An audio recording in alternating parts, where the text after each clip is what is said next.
Hello friends, कैसे हो आप सब। आई होप आप लोग अच्छे होंगे। नेक्स्ट हमारी जो क्लास थी वो थी सेल डिवीज़न, वो कंप्लीट हो गई थी। होपफुली आप लोगों ने फुल चैप्टर देखा होगा। और हमने बोल के रखा था कि नेक्स्ट जो चैप्टर होगा वो हमारा टिश्यू होगा, ऊतक। ये जो टिश्यू है एनिमल टिश्यू होंगे, प्लांट टिश्यू नहीं, एनिमल टिश्यू होंगे, जो कि हम सभी लोगों की बॉडी में यही टिश्यू पाए जाते हैं। ओके, टिश्यू को हमने बता के रखा था कि टिश्यू जो बनते हैं वो सेल के ग्रुप को टिश्यू कहते हैं। वो भी एक जैसी सेल हो, डिफरेंट टाइप की सेल होती हैं, तो जो एक जैसी सेल होती है उस सेल का जो ग्रुप बनता है उसी को हम टिश्यू बोलते हैं। ओके, आई होप आप लोगों को दिख रहा होगा कि एक जैसे कोशिकाओं का समूह ही क्या होता है, ऊतक कहलाता है। यही ऊतक की डिफिनेशन होती है, ये टिश्यू का डिफिनेशन होता है। पूछा जाता है क्वेश्चन आता है कि टिश्यू क्या है, तो कोशिकाओं के समूह को ऊतक कहते हैं, टिश्यू कहते हैं। ओके, टिश्यू एक एक सेल है। जब ये डिवाइड हो गई, सेल डिवीज़न हो गया, तो इसमें से कई सारी कोशिकाएं बन जाती हैं, फिर टिश्यू बनते हैं, ऑर्गन बनते हैं, ऑर्गन सिस्टम बनते हैं, फिर एक होल बॉडी बन जाती है। ठीक है, देखते हैं कि ये टिश्यू कितने टाइप्स के होते हैं। तो 4 टाइप्स ऑफ टिश्यू, इसके जो टाइप्स होते हैं वो 4 टाइप्स के होते हैं। फर्स्ट जो होता है इपिथेलियम टिश्यू, जिसको उपकला ऊतक कहते हैं। नेक्स्ट जो है संयोजी ऊतक होता है, जिसको कनेक्टिव टिश्यू कहते हैं। नेक्स्ट जो होता है वो पेशी ऊतक, जिसको मैस्कुलर टिश्यू बोलते हैं। नेक्स्ट जो होता है फोर्थ एंड लास्ट है तंत्रिका ऊतक ऊतक, जिसको नर्वस टिश्यू बोलते हैं। आज हम लोग देखेंगे सिर्फ और सिर्फ उपकला ऊतक, जिसको एपिथेलियम टिश्यू कहते हैं। और एक क्वेश्चन आता है कि सबसे ज़्यादा हमारे शरीर में कौन सा ऊतक होता है। बाकी ये जो 3 होते हैं वो सिमिलर होते हैं, एक जैसे होते हैं, जितना इनकी संख्या होगी या जितना ये हमारी बॉडी में होंगे उतना ये और ये दोनों होंगे, तीनों होते हैं। लेकिन जो संयोजी ऊतक होता है, कनेक्टिव टिश्यू, ये सबसे ज़्यादा हमारी बॉडी में पाया जाता है। ब्लड में भी कनेक्टिव टिश्यू ही पाया जाता है। इससे बहुत सारे क्वेश्चन बनते हैं। ओके, देखते हैं कि ये जो इपिथेलियम टिश्यू है इसे ये क्या है। इसका जो स्ट्रक्चर बनता है, स्ट्रक्चर के बेस पे ही इसको भी कई सारे पार्ट्स में डिवाइड किया गया है, उसको देखेंगे अभी। बट देखते हैं कि ये कनेक्टिव टिश्यू होता क्या है, इपिथेलियम टिश्यू, सॉरी, उपकला ऊतक। ये जो उपकला ऊतक होते हैं ये एक चेन जैसे बनाते हैं, या फिर हम कहते हैं कि जो दो टिश्यू के बीच में जो गैप होता है, इंटरसेलुलर मैट्रिक्स जो होता है। जैसे ये देखिए कि दो टिश्यू है, दो सेल है, इन दोनों सेल के बीच में जो गैप होगा वो गैप इनमें नहीं पाया जाता है। इन दो सेल के बीच का जो गैप होता है उनको बोलते हैं इंटरसेलुलर मैट्रिक्स। ओके, आप देख रहे होंगे फिगर में मेंशन किया हुआ है कि इसमें वो बिल्कुल भी गैप नहीं है। जैसे ये है, एक सेल है, वो सेल एक दूसरे से अटैच होती है, इनमें बिल्कुल भी गैप नहीं पाया जाता है। ऐसी कोशिकाओं के समूह को हम क्या बोलते हैं, इपिथेलियम टिश्यू बोलते हैं। ओके, होपफुली आपको दिख रहा होगा। ये जो सेल होती है ये एक लंबी चेन की तरह बना के रखती है, और इनके बीच में जो गैप होता है वो नहीं होता है। ओके, ये एक तरीके से रिपोर्टेशन का काम करती है। इनसे ये किसी भी सेल के ऊपर कवर का काम करते हैं, कवरिंग बनाते हैं। ये स्किन, जैसे फॉर एग्जांपल स्किन, स्किन भी हमारी बॉडी का क्या है, एक तरीके से सुरक्षात्मक परत है। ओके, आई होप आप लोगों को समझ में आ रहा होगा। तो इपिथेलियम टिश्यू की क्वालिटी क्या होगी कि इनके बीच में इंटरसेलुलर गैप नहीं पाया जाता है। ये एक चेन की जैसे अपने आप को कनेक्ट करके रखती हैं, पैकेज ये बना करके रखती हैं, पैक करती हैं किसी भी सेल को। ओके, और ये कवर का काम करती हैं, जैसे हमारी बॉडी का स्किन प्रोटेक्शन देती हैं। ये देखते हैं कि ये कितने टाइप्स की होती हैं।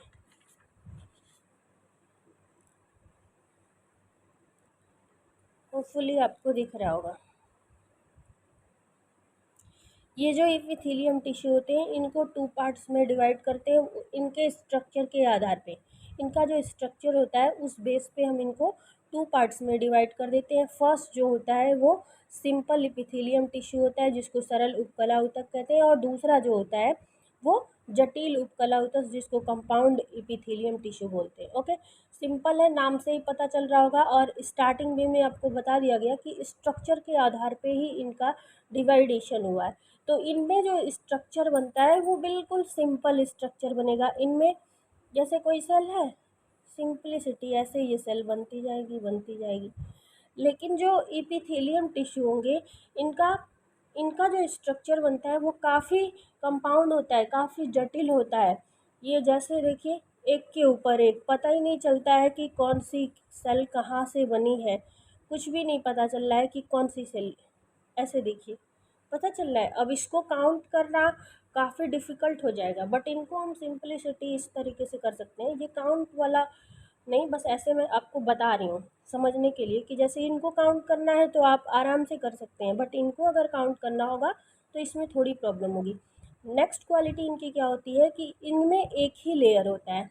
ये जो सरल उपकला ऊतक होते हैं, जो सिंपल होते हैं, इनकी बस एक ही लेयर पाई जाती है इनमें, और इसमें बहुत सारी लेयर पाई जाती है। जैसे एक सेल है, उसके ऊपर एक और सेल बन गई, उसके ऊपर एक और सेल बन गई, तो कई सारी लेयर ऐसे हो गई। एग्जाम्पल देखते हैं कि इनका एग्जाम्पल क्या होगा। जो सरल ऊतक होते हैं, उपकला ऊतक, ये जो होते हैं जैसे कोई भी ड्रक्ट है, कोई नलिकाएं हैं, जैसे ये मान लीजिए कोई ब्लड ट्यूब है। इस ब्लड ट्यूब में कुछ इस तरीके का स्ट्रक्चर दिख रहा है आपको। ये जो होगा, ये हर ड्रक्ट के ऊपर, ड्रक्ट में कौन सी पाई जाती है, कौन सा ऊतक पाया जाएगा, टिश्यू पाया जाएगा, तो सरल ऊतक पाया जाएगा। ओके, एपिथेलियम टिश्यू पाया जाएगा। जितने भी ड्रक्ट होंगी, जितनी भी नलिकाएं होंगी, जैसे ब्लड वेसल्स हो गया, धमनियाँ हो गई, शिराएँ हो गए, इस तरीके से जितनी भी ट्यूब होंगी उन सारी ट्यूब में ये पाए जाएंगे। और क्या, एक जो होगा वो बॉडी कैविटी, शरीर की जो गुहाएं होती हैं, जैसे मुख गुहा हो गया, ये जो गुदा हो गया, उदर गुहा जिसको बोलते हैं, स्टमक में भी कैविटी पाई जाती है, माउथ में भी माउथ कैविटी होती है। तो वहाँ पे कौन सा ऊतक पाया जाएगा, तो एपिथेलियम टिश्यू का सिंपल एपिथेलियम टिश्यू पाया जाएगा। ओके, आई होप आप लोगों को इजी वे में समझ में आ रहा होगा।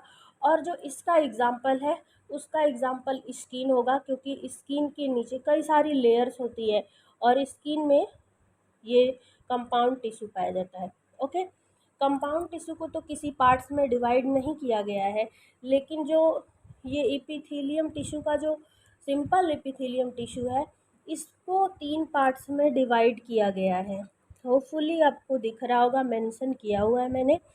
फर्स्ट जो है वो जिसको सल्की या सल्की कहते हैं, नेक्स्ट जो है वो घनाकार दूसरा, और तीसरा जो है वो खंभाकार, स्तंभ की तरह एक खंभे के जैसा इसमें स्ट्रक्चर होता है। इनका भी जो डिवाइडेशन हुआ है वो इनके स्ट्रक्चर के अकॉर्डिंग हुआ है।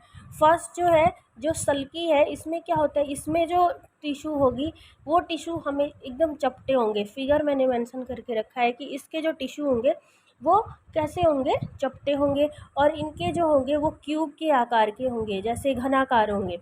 और नेक्स्ट लास्ट है ये जो खंभाकार, ये ऐसे लंबे लंबे खंभे के जैसे होंगे। इनकी एक क्वालिटी होती है कि इसका जो न्यूक्लियस होता है वो सबसे नीचे, एकदम तली में इनका न्यूक्लियस नीचे होता है। ओके, होपफुली आपको दिख रहा होगा। अब यहाँ से क्वेश्चन आता है एग्जाम्पल से इसके कई सारे क्वेश्चन बनते हैं।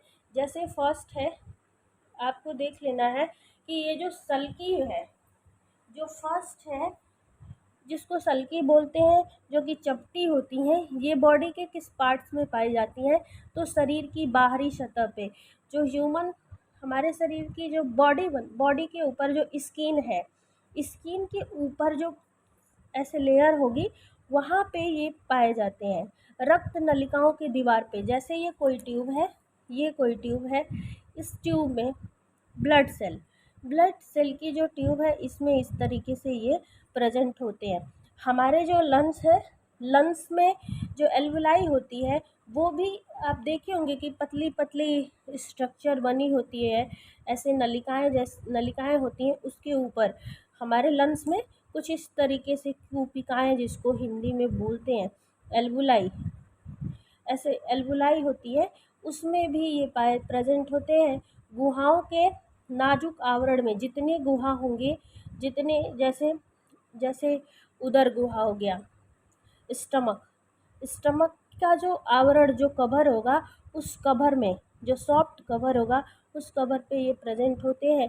ग्रास नली में जो ओसोफेगस होता है हमारे गले से, जहाँ से ये भोजन जो है, हमारा फूड जो है वो जाता है अंदर, इसी इसी की हेल्प से, इसी टिश्यू के हेल्प से जो हमारा फूड होता है वो ऐसे मूव करता है ऊपर नीचे, ऐसे ये सिकुड़ता है ग्रास नली में, ओसोफेगस में, जिसके कारण हमारा जो भोजन होता है वो आराम से नीचे की तरफ पेट में चला जाता है।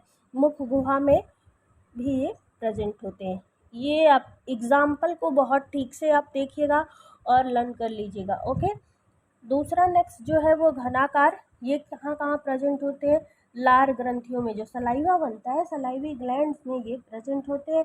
गुर्दे की तलियों में होते हैं, गुर्दे की जो नलिकाएं होती हैं, जो ट्यूब्स होती हैं, उस ट्यूब्स में ये प्रेजेंट होते हैं। यूरिथ्रा में, जहाँ से यूरिन का सिक्रेशन होता है, तो इनकी हेल्प से ही होता है। नेक्स्ट जो है वो जनन ग्रंथियों में ये पाए जाते हैं, जो मेल और फीमेल के जनन ग्रंथियों में पाए जाते हैं।